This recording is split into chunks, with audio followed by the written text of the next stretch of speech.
cuento y verás que contento. Bueno, muy buenos días a todos.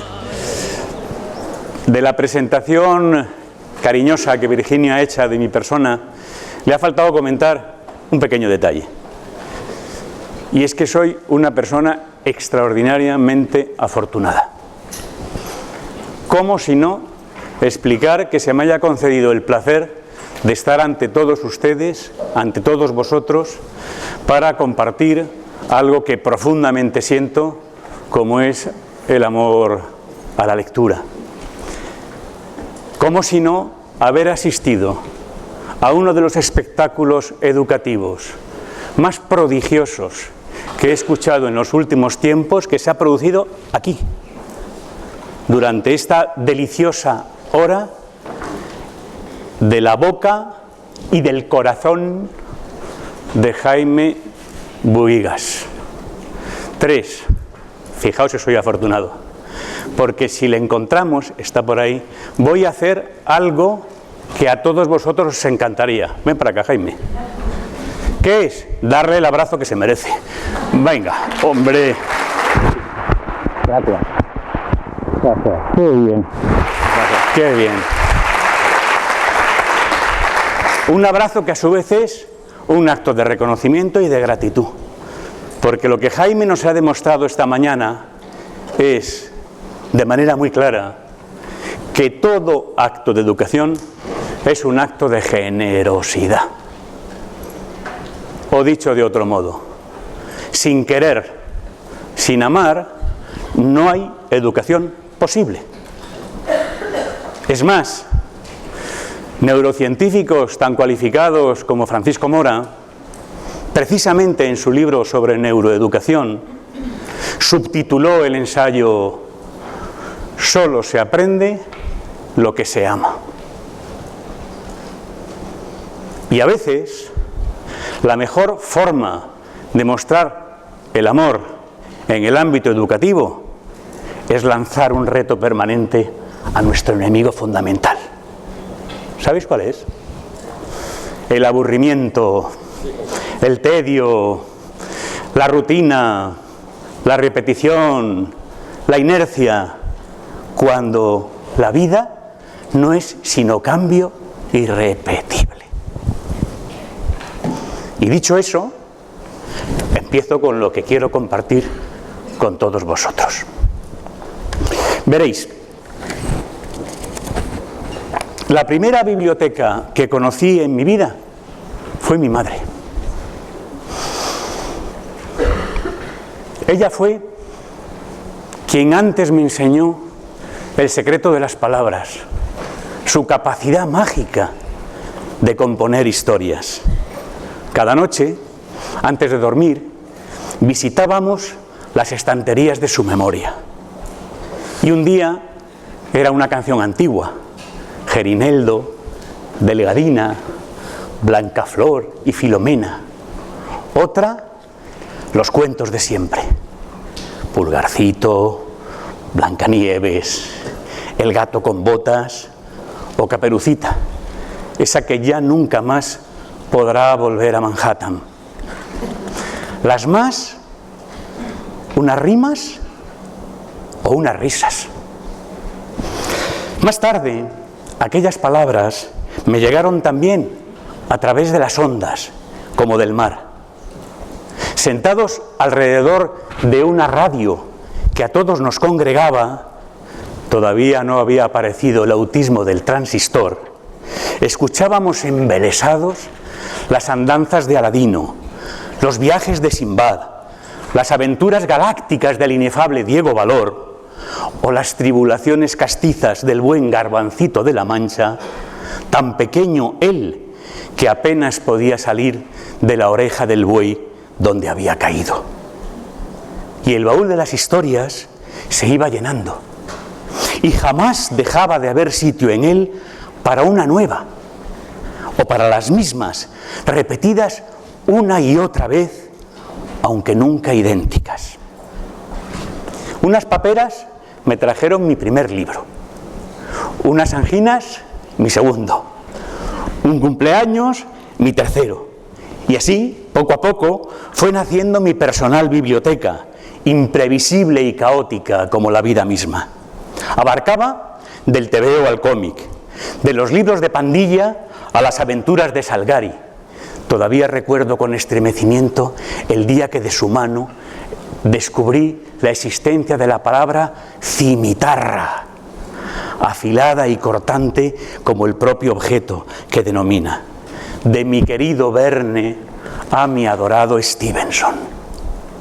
Aquellos libros surgían como por obra de un mágico sortilegio frente a la monotonía de cartillas y vademécuns, plúmbeos y patrióticos manuales, reflejos de una escuela en la que casi todo crecía aburrido, predecible y gris.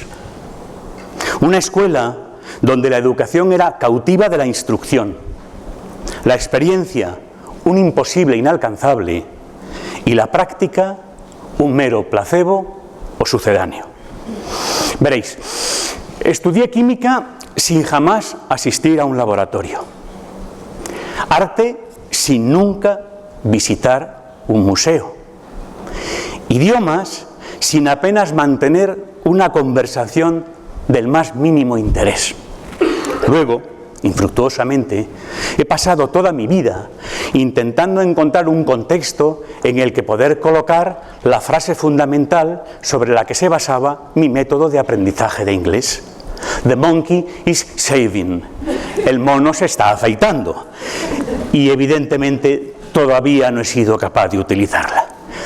Y claro está, cursé literatura sin leer una sola obra en su integridad. Como mucho, pequeños fragmentos salpicados a tres bolillo entre una innumerable retahíla de autores, movimientos, argumentos y estilos que como nunca, y no me preguntéis por qué, éramos capaces de llegar a la contemporaneidad, se convertían en un continuo ejercicio funerario, cuando no en un pugilato al que asistíamos sin siquiera haber solicitado localidad. El mester de juglaría frente al mester de clerecía, Quevedo versus Góngora, Lope frente a Cervantes, realistas contra románticos, a la postre, un campo regado de cadáveres literarios y un insuperable aburrimiento. Por eso, le debo tanto a Guillermo y al loro Kiki, a Marcelino y al capitán Haddock, a Carpanta y al Nautilus, a Sandokan y a esa pandilla de niños que soltando amarras zarparon una noche para vivir 2 años inacabables de vacaciones. Con ellos descubrí que había otra forma de leer, de vivir cobijado en el tapiz de los textos, mecido por el rumor de las 1000 voces que resuenan en ese tiempo de silencio, en esa soledad sonora que toda lectura significa. Porque gracias a ellos me supe feliz habitante del bosque de las palabras. Berlín, 1924. Estamos en los últimos días de la vida de Kafka, que se ha enamorado de la joven Dora Daiman, con quien ahora vive en la ciudad alemana. Son estos los últimos meses de su vida, pero también los más felices. A pesar de su deteriorada salud, a pesar de las penosas condiciones sociales que vive Berlín, pese a ser Kafka plenamente consciente de tener los días contados. Todas las tardes, Kafka, junto a Dora, sale a dar un paseo por el parque cercano a su casa. Y hay un día en el que encuentra a una niña pequeña que está llorando desconsoladamente. Kafka se le acerca y le pregunta qué le ocurre. Y ella, la niña, le dice entonces que ha perdido su muñeca. ¡He perdido mi muñeca! Kafka busca una forma de consuelo y empieza a inventar un cuento para explicarle qué es lo que realmente ha pasado. Y le dice, no has perdido tu muñeca. Lo que pasa es que tu muñeca se ha ido de viaje. Le pregunta entonces la niña, ¿y tú cómo lo sabes? Pues porque me ha escrito una carta que he leído hace un rato en casa, responde Kafka. La niña le mira, como solo los niños saben hacerlo, y le interpela, como también solo los niños saben hacerlo. Pues a ver, enséñame la carta. Lo siento, responde él. Me la he olvidado en casa, pero si quieres, mañana quedamos y te la traigo. Vale, responde la niña, y secándose las lágrimas, corre al encuentro de su madre. Kafka no lo duda un instante. Apresuradamente sube a su apartamento, se sienta en el escritorio y Dora ve cómo se concentra en la tarea, observando en él la misma gravedad y tensión que cuando compone cualquiera de sus páginas inolvidables. Al día siguiente, Kafka vuelve al parque con la carta. La niña ya le está esperando. Y como aún ella no sabe leer, es Kafka quien lo hace. En aquella carta, la muñeca le pide perdón a la niña por su huida, pero al mismo tiempo le confiesa su hartura de vivir todo el tiempo con la misma gente. Necesita ver, salir, conocer el mundo, hacer nuevos amigos. No es que no quiera a la niña, pero le hace falta un cambio de aires y por tanto deben separarse durante una temporada. Eso sí, atentos. La muñeca promete a la niña que le escribirá todos los días y la mantendrá al corriente de sus actividades. Ahí es donde la historia empieza a llegarme al alma.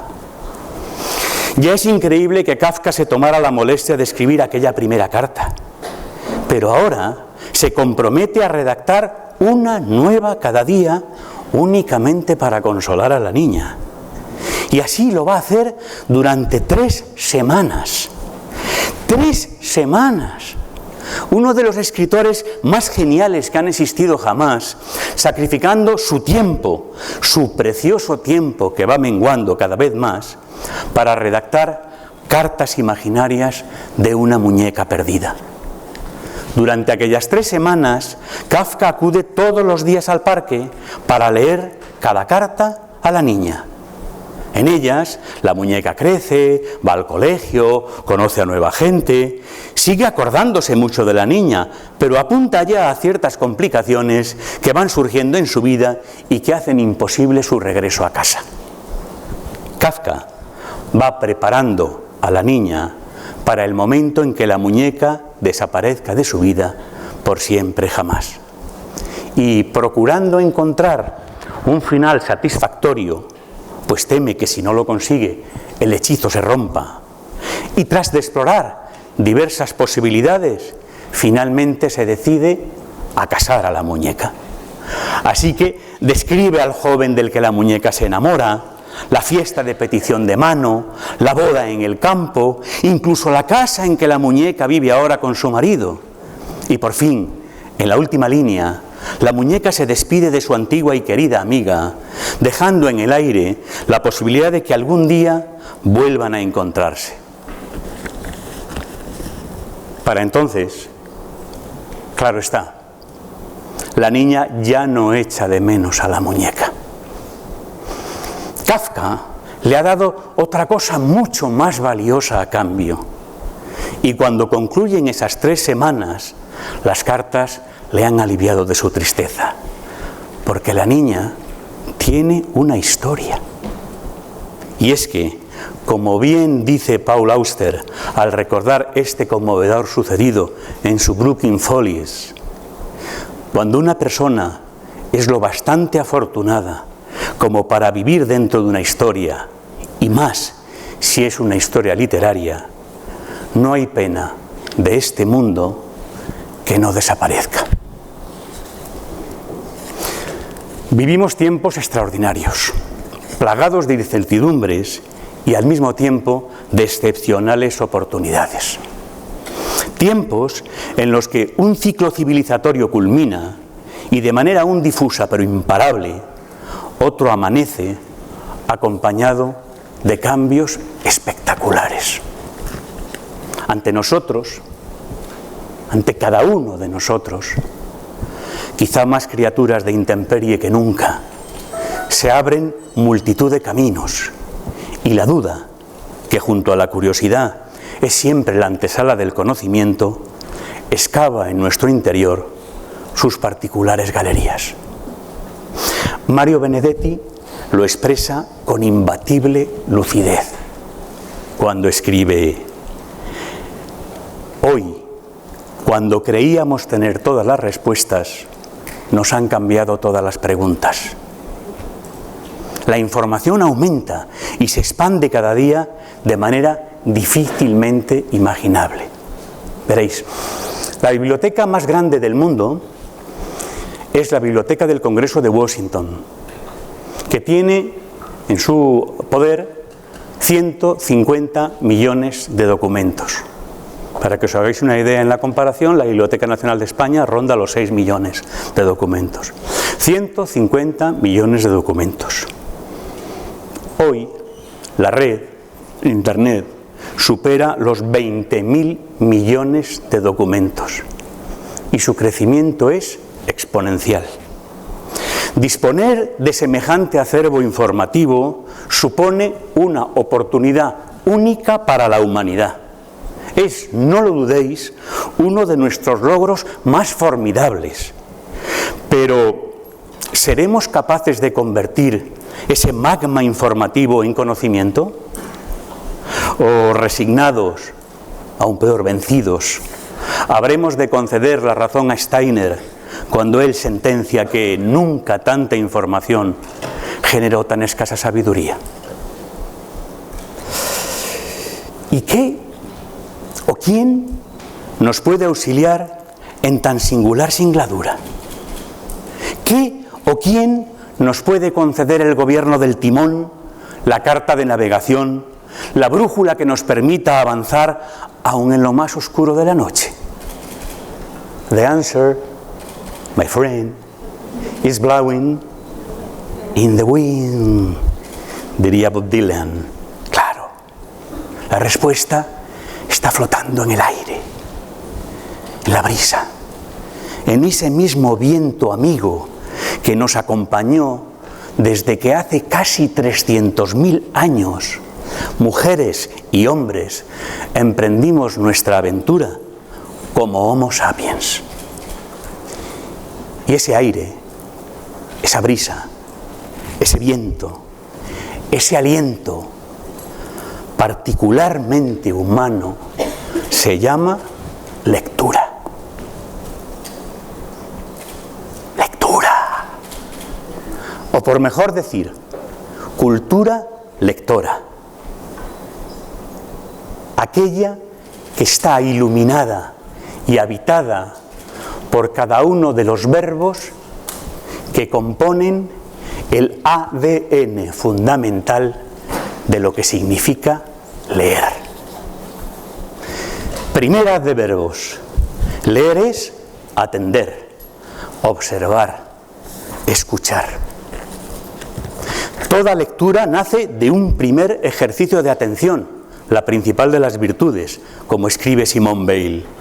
Y escuchar, observar, atender, es ya en sí mismo un acto de libertad y al tiempo de valiente rebeldía contra la fugacidad del tiempo y del espacio.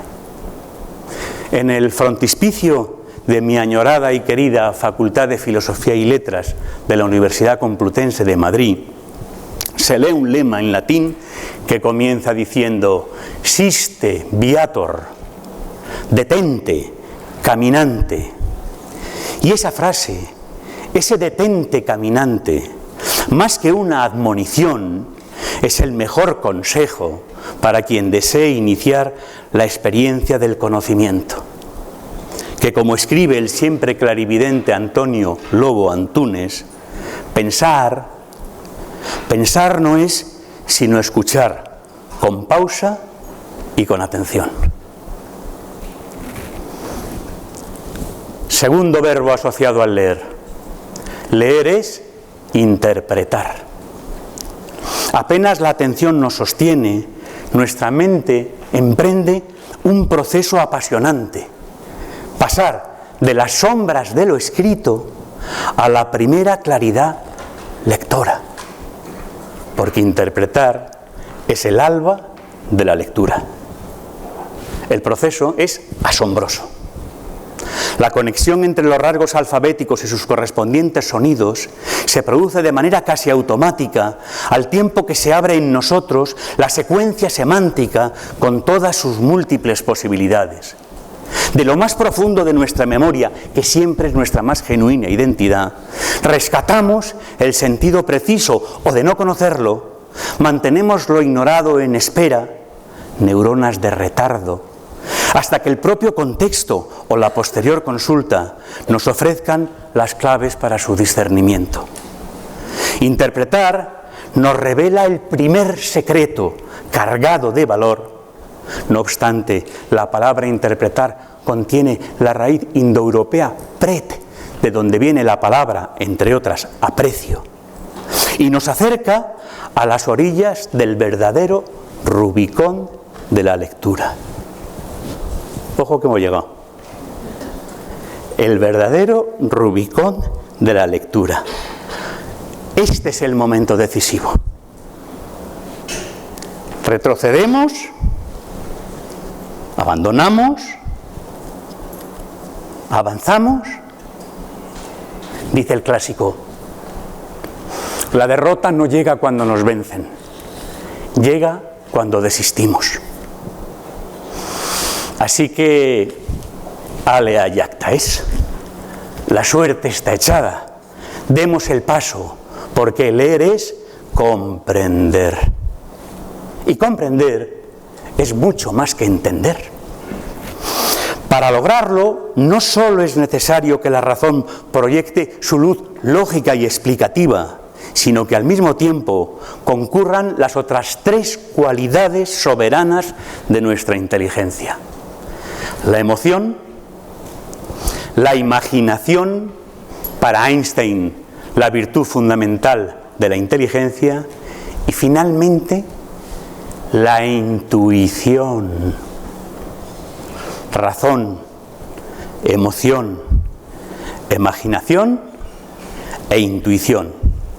Si la comprensión no se nutre al mismo tiempo de todos estos caudales, podremos ser leedores, pero no lectores.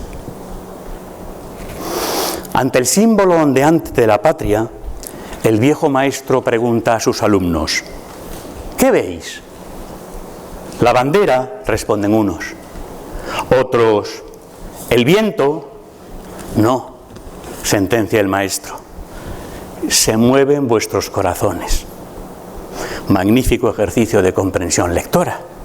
Y completa Saint-Exupéry, como he visto escrito en un rincón de vuestra preciosa biblioteca. Adiós, dijo el zorro.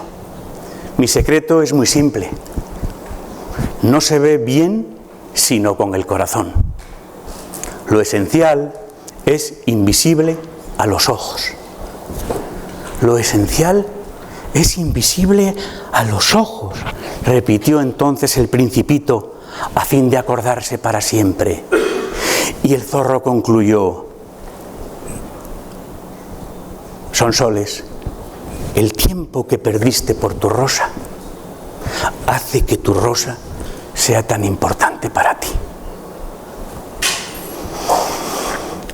Para profundizar en el estado esencial de lo que la comprensión significa, permitidme que acuda a las fuentes del lenguaje, al territorio de los étimos, de las fértiles etimologías, y recordar con vosotros un hecho verdaderamente fascinante: el de la existencia de aquellas palabras que venían a denominar cosas o circunstancias diferentes a las que hoy primordialmente denominan o significan. Porque hay palabras que existen antes de que exista la acción o el objeto que hoy definen. Por ejemplo, la palabra con la que de los romanos nosotros denominamos el hecho de escribir. La escritura es una tecnología reciente, apenas tiene 5.000 años, pero la palabra existía. Ya veréis. ¿Y qué significaba escribere antes de ceder su acepción al escribir? ¿Sabéis lo que significaba? Bordar. ¡Jope, qué maravilla! Por favor. Claro, escribir no es sino bordar sobre un tejido, textum, texto, que se va componiendo de hilos de lino llamados líneas. ¡Qué maravilla! Y eso mismo le pasa a la palabra leer. Porque leer proviene del legere latino, que en su primera acepción significa algo hermosísimo, que tiene que ver con la unidad entre el hombre y el suelo. No en vano, humanidad viene de humus, tierra. ¿Sabéis lo que significaba originariamente leer? Recoger, cosechar, recolectar. ¿Y qué somos los lectores? Sino recolectores de la sembradura, de la labranza, del texto.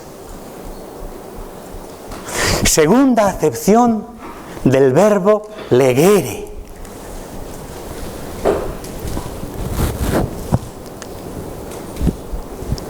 Tirar del hilo para desenredar, desenvolver, enmadejar. Hay esa acepción que nos lleva a los lectores al territorio del mito y nos convierte en heroicos teseos, porque la lectura no es sino el hilo de oro que nos permite transitar por el laberinto de la vida, del que poder salir nunca indemnes ni iguales, para volver a penetrar en otro nuevo laberinto. Tercera acepción del verbo legere, maravillosa. Legere significaba seleccionar, elegir, claro. Por eso de un lector viene un elector, no un votante, por mucho que algunos se empeñen en hacer los equivalentes. Cuarto significado, este es profético. Escribe Horacio, legere equora, navegar, surcar los mares. ¿Y qué verbo utilizamos nosotros cuando hoy con nuestro ratón entramos en Internet? Navegar, para convertirnos en internautas. Y finalmente, la acepción que ya hemos tomado, leer en nuestra propia significación. Siguiente aporte verbal de la palabra leer. Leer es reanimar, transformar y recrear. ¿Sabéis lo que escribió Joseph Conrad? Pues que el autor solo escribe el 50% del libro, que el otro 50% del libro lo escribimos los lectores. Por tanto, nunca penséis que leer es un acto de pasividad o un acto de indolencia. Leer siempre es un acto de ejercicio y de compromiso. Y finalmente, el último verbo que me parece maravilloso, que cierra el ADN del leer, que es el verbo compartir. Porque toda lectura es el ejercicio de un diálogo, de una conversación. Es más, es el fruto de una alianza. Por eso la palabra página, que viene del verbo pago y del sustantivo pagum. Sustantivo pagum, espacio, lugar. Verbo pago, maravilloso, sellar un compromiso. La página no es sino la explicitación del compromiso que se establece entre el texto y por tanto el autor y el lector que le está dando vida. En el fondo es como hacer vivo aquel pasaje de Alicia en el País de las Maravillas, en que cuando ella encuentra al unicornio le pregunta: «Unicornio, ¿tú existes?». Y el unicornio le contesta: «Si tú crees en mí, yo creo en ti». Eso es lo que nos dice el texto y la lectura. Lo mismo o los mismos versos con los que se cerraban aquel viejo y precioso romance castellano del infante o conde Arnaldos, cuando dice desde la nave: «Yo no digo mi canción, sino a quien conmigo va». O leéis desde el ejercicio compartido y entregado, o la lectura no se completa. Hace años, a un grupo de alumnos de Salamanca les preguntamos qué era para ellos leer. Uno nos contestó: leer es sentir que las letras están bien dentro de ti de manera definitiva. Y hubo otro que nos dio una definición que me parece absolutamente maravillosa. Leer es desear que un libro no se acabe nunca. ¿Pero acaso los libros y las lecturas se acaban? O como en el caso de Peter, ya la llevamos cosidas a la planta de nuestros pies como la sombra mágica durante toda nuestra vida. Aunque solo sean porque leer nos demuestra y nos recuerda que ni estamos solos ni somos únicos. El viejo profesor de literatura comparada está impartiendo su clase y en un momento determinado un alumno se levanta y le lanza la pregunta sustancial: «Profesor, ¿por qué leemos?». El profesor le mira un momento, se gira y acude a la ventana del aula a través de la que se transparenta la lluvia que copiosamente ese día inunda los jardines del viejo colegio de la Madalena en Oxford. Tras breves segundos se vuelve y le da a su alumno una de las más bellas razones del leer que yo nunca he podido encontrar, porque el profesor le dice: leemos para saber que no estamos solos. Ese profesor era Clive Staples Lewis, el autor, entre otras obras, de las Crónicas de Narnia. Observar, atender, escuchar, interpretar, comprender, recrear, compartir. Esos son los verbos que rodean al leer, ¿verdad? Pero entonces, ¿qué no es leer? ¿Qué no es leer? ¿Qué no está también inundado del ejercicio de observar, escuchar, atender, interpretar, comprender, recrear, revivir, seleccionar y compartir. Claro, es que los hombres, las mujeres y los hombres, somos esencialmente lectores. Y eso es lo que explica nuestro proceso civilizatorio. Somos lectores por naturaleza. Por tanto, leemos como quien respira. Primero aprendimos a leer los signos del entorno. Después aprendimos a leer los signos de nuestro mundo de intimidad.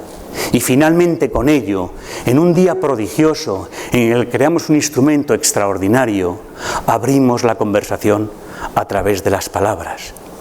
Y algo más, que para descubrir tenemos que acudir nuevamente a las fuentes del mito, de la ficción, por cierto, la única dimensión en la que la vida cabe por completo. Un barco fenicio cruza el mar dirigiéndose hacia la isla de Samotracia, y en su cubierta viaja el más feliz de los príncipes, Cadmo, porque va a casarse con su novia, la princesa Armonía. Llega a la isla, Armonía le aguarda, y juntos montan en un carro del que dice el mito tiran un león y un jabalí. No hay violencia entre ellos porque Armonía todo lo gobierna. Llegan finalmente al lugar donde se va a celebrar la ceremonia nupcial y, cumpliendo con los requisitos del rito, Cadmo queda en la puerta del lugar, en tanto Armonía, saludando a izquierda y a derecha, se va dirigiendo hacia la zona principal de la sala, donde no solo están sus padres, amigos, familiares y demás invitados, sino todos los dioses del Olimpo que han bajado para participar de la boda de Cadmo y de Armonía. Suenan de repente cítaras y flautas, y todo el mundo sabe que va a dar comienzo una de las partes más importantes de los ritos nupciales, que es la entrega de los regalos. Primero acuden a la novia los padres, después acuden a la novia los familiares, finalmente acuden a la novia los amigos y cierran este cortejo de entrega los propios dioses. Atenea, mucho antes que Harry Potter, le entrega una capa que la hará visible o invisible ante la verdad o la mentira. Cuando Armonía esté en una circunstancia de verdad, la capa le permitirá la visibilidad máxima. Si lo que tiene enfrente es algo falso, ella será invisible. Deméter le entrega la mejor de las cosechas. Hestia, el afecto perpetuo del hogar. Afrodita, los secretos del amor. Hefesto, el vulcano romano, la joya más hermosa que podáis imaginar. Y Zeus, qué listo Herodoto cuando lo escribe. ¿Sabéis lo que le entrega? Cito textualmente: todo lo perfecto. No hay un objeto, hay un concepto. Solo queda una persona por entregar los regalos: el novio. Y por tanto, en ese momento Cadmo abandona el lugar postrero en el que estaba, atraviesa el espacio y llega ante su amada Armonía. Toma sus manos y pide que las coloque como si sobre ellas fuera a echar agua o vino. Y desanudando una pequeña bolsita que él lleva atada a su cinturón, empieza a depositar en las manos de Armonía lo que Herodoto define como pequeñas y frágiles piezas, ligeras y mínimas como patas de mosca.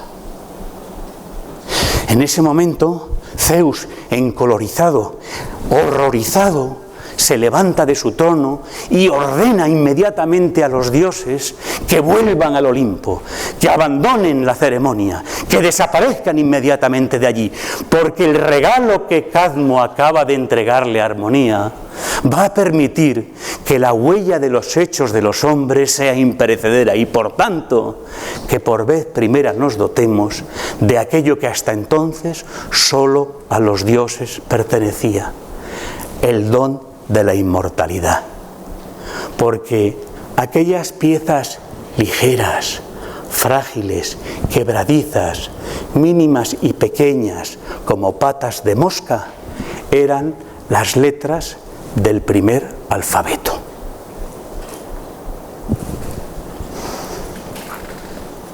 Recientemente tuve la suerte de poder visitar en uno de mis museos londinenses favoritos, que es el Museo de Ciencias Naturales, allá en el barrio de Kensington, por cierto, tan cercano a Wendy, a Nana, a Michael, a los niños y a cuantos habitan en el país de nunca jamás, una exposición sobre el cerebro humano. En la parte final de la exposición había la maqueta a gran tamaño de un cerebro humano e identificadas las 59 áreas de este cerebro que entran en conexión para la producción de inteligencia. 59. Sobre el cerebro había una batería de focos que, en función de la pulsación que tú hacías en una serie de actividades pautadas que había en la propia sala, se encendían en su totalidad o en su parcialidad para simular e identificar qué áreas cerebrales se ponen en funcionamiento ante la realización de tal o cual actividad que esté conectada con la producción de inteligencia. La primera área que pulsé era ver televisión. Es decir, ¿qué pasa en nuestro cerebro cuando estamos viendo televisión? En el formato Sálvame o en su variante Sálvame Deluxe. Pulsé. De las 59 áreas se encienden 5. Fantástico, ¿eh? Hay 5 áreas de las 59 que se encienden. Fijaos, nuestro cerebro capta inmediatamente que Jorge Javier Vázquez, a efectos de inteligencia, es tóxico. Y consecuentemente lo que hace es tira un telón de acero y bloquea el uso y desgaste de otros paquetes neuronales para aquello que no le va a producir ninguna efectividad.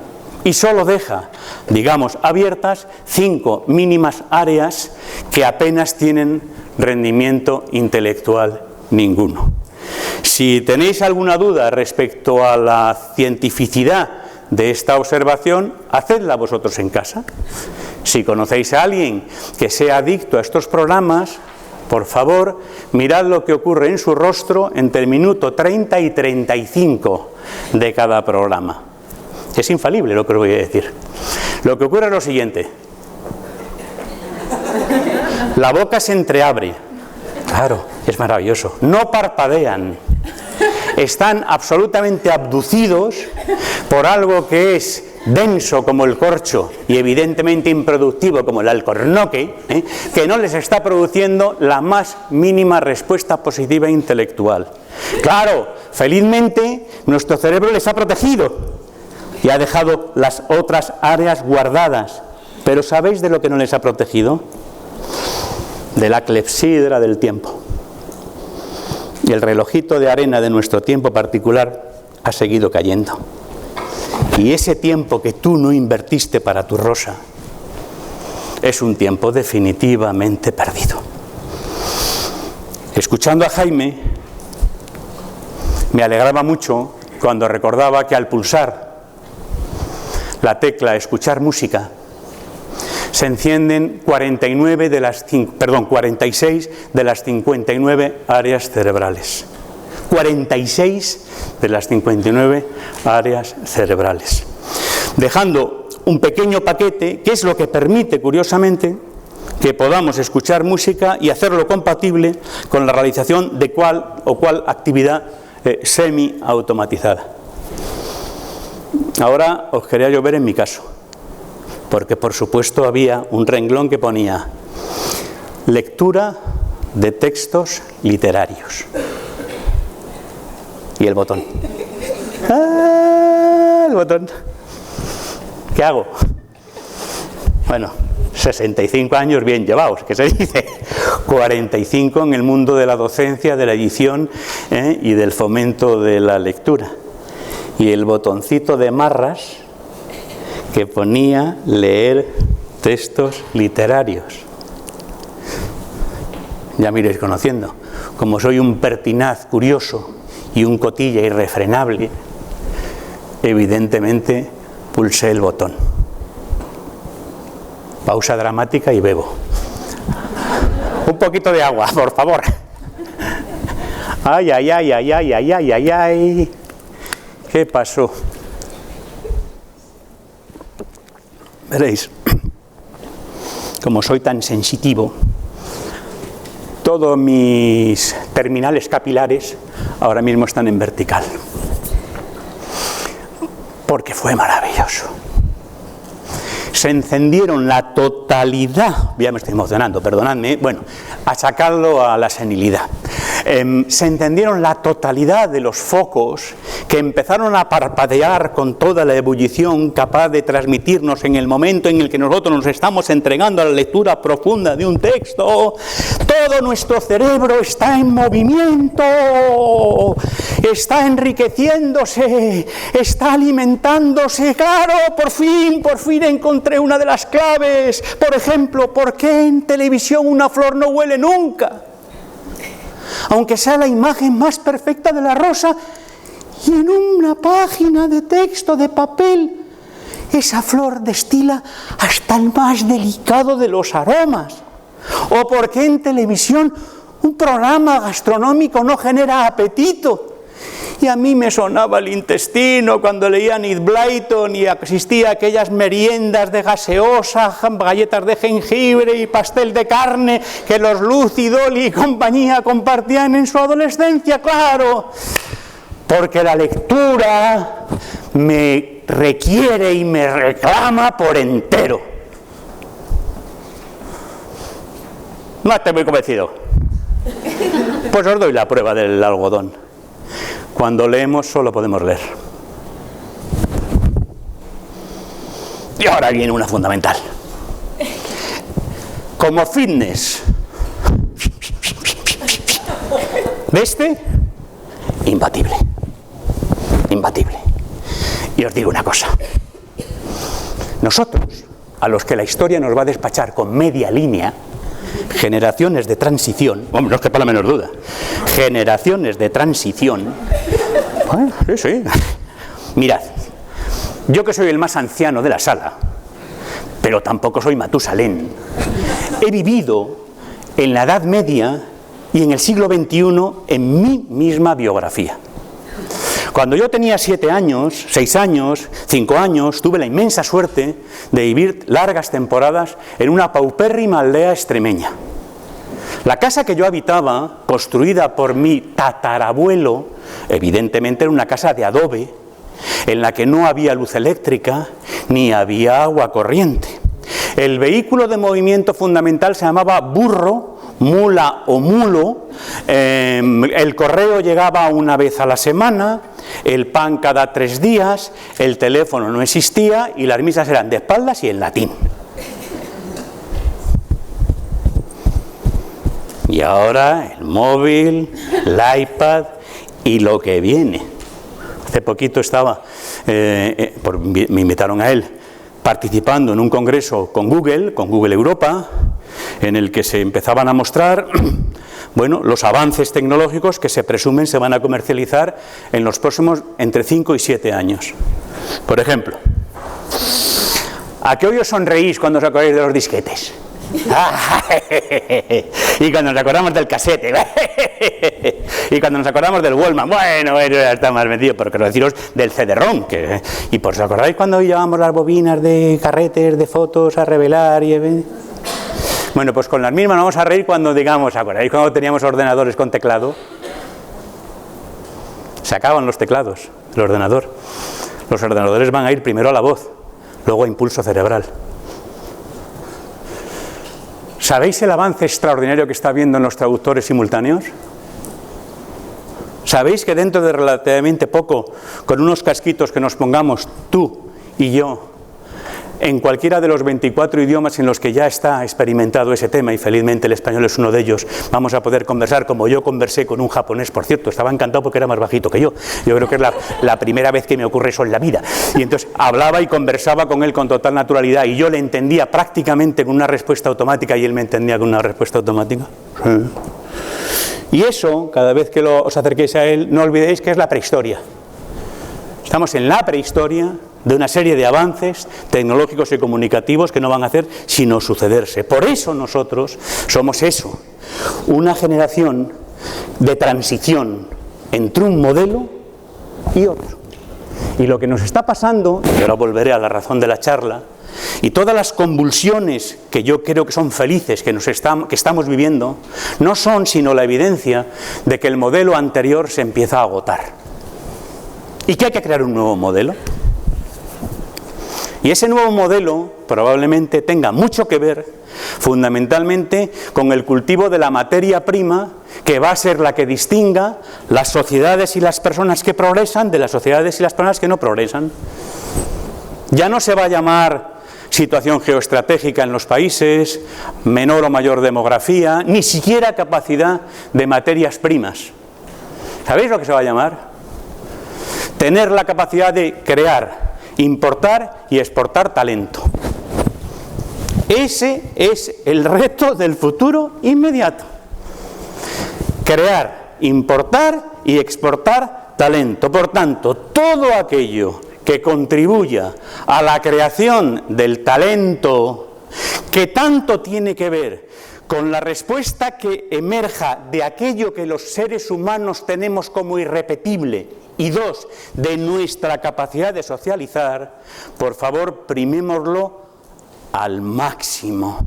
Démosle la máxima prioridad, coloquémoslo en la recta de salida prioritaria, porque de ello va a depender la respuesta que vamos a dar a tiempos, como decía Benedetti, en el que todas las preguntas se nos están cambiando. Me he puesto un poco categórico, ¿no? Pero es que en el fondo creo mucho en eso.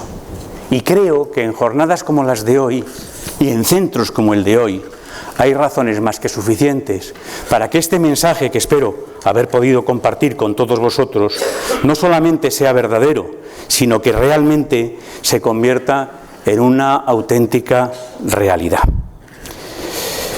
Si nuestros niños dejan de leer, escribe Gustavo Martín Garzo, o nunca han tenido ese hábito, si no llegan a interesarles los cuentos, será, en definitiva, porque nosotros, la comunidad en la que han nacido, ha dejado de ser visitada por los sueños.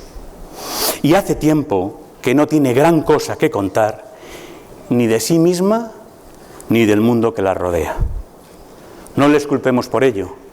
Preguntémonos nosotros, como el gigante del cuento, ¿dónde se oculta nuestro corazón y qué ha sido de los sueños y de los anhelos que una vez lo poblaron? Pero felizmente los textos y los autores acuden siempre a nuestro rescate. Y Miquel Martí y Pol en su Ara Mateis nos dice que todo está por hacer y todo es posible. Y Blas de Otero, que siempre nos quedará la palabra. Y Juan Mata, que la lectura humanista o ética sigue teniendo sentido y que es necesario, imperativo, seguir confiando en la potestad civilizadora de la palabra, pues precisamente porque la palabra ha seguido actuando es por lo que, pese a todo, en el mundo habita todavía la esperanza. Junto a ellos, desde ellos, nosotros proclamamos que queremos seguir siempre abiertos a las emociones, habitados por los relatos y por los sueños, que a la postre, querido Jaime, mujeres y hombres, tenemos tanto que ver con cuentas como con cuentos. Y que nuestra es la voz de Violeta Parra cuando canta: gracias a la vida que me ha dado tanto. Me ha dado el sonido y el abecedario. Con él, las palabras que pienso y declaro. Madre, amigo, hermano, y luz alumbrando la ruta del alma del que estoy amando. Gracias a la vida.